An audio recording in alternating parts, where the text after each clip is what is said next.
हमारी तरफ से आप सभी को प्रणाम।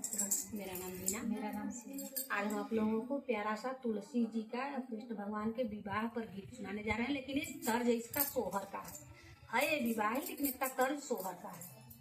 बहुत बहुत धन्यवाद। चैनल को सब्सक्राइब करें, लाइक करें, शेयर करें, कमेंट में जरूर आप लोग बताइए कि हम लोगों का गाना आप लोगों को कैसा लगता है। बहुत बहुत धन्यवाद।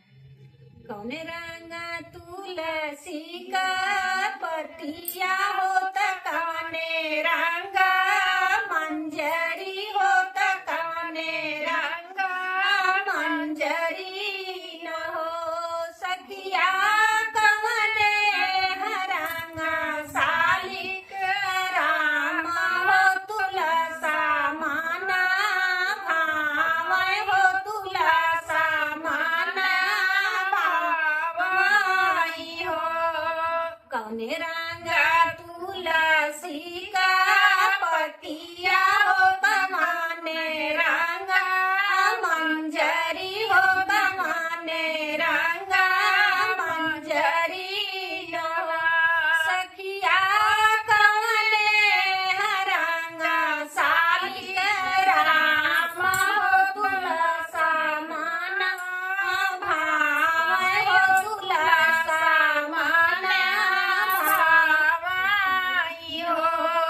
सावर रंगा तुलसी का पतिया हो, संवर रंगा मंजरी हो, संवर रंगा मंजरी हो सखिया, संवर हरंगा सालिक राम हो तुलसा माना भावै हो तुलसा माना भावै हो। का दे तुलसी का पतिया हो, का दे मंजरी हो, का दे मंजरी हो सखिया, का हो दे सालिक राम हो तुलसा माना भावै हो तुलसा माना भावै हो। सुख दे तुलसी का पतिया हो, पुत्र दे मंजरी हो, पुत्र दे मंजरी हो सखिया, मोक्ष दिहाई सालिक राम हो तुलसा माना भावै हो तुलसा माना भावै हो।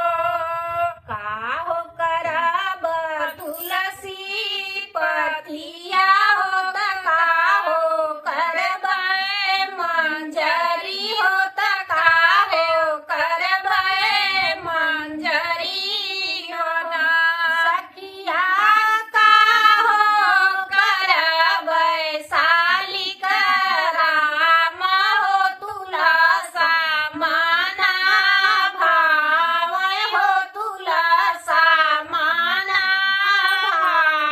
भावै हो। भोग लगैबै तुलसा पतिया हो, चढ़ैबै उनके मंजरी हो, चढ़ैबै उनके मंजरी हो सखिया, पुनि पुनि पूजबै सा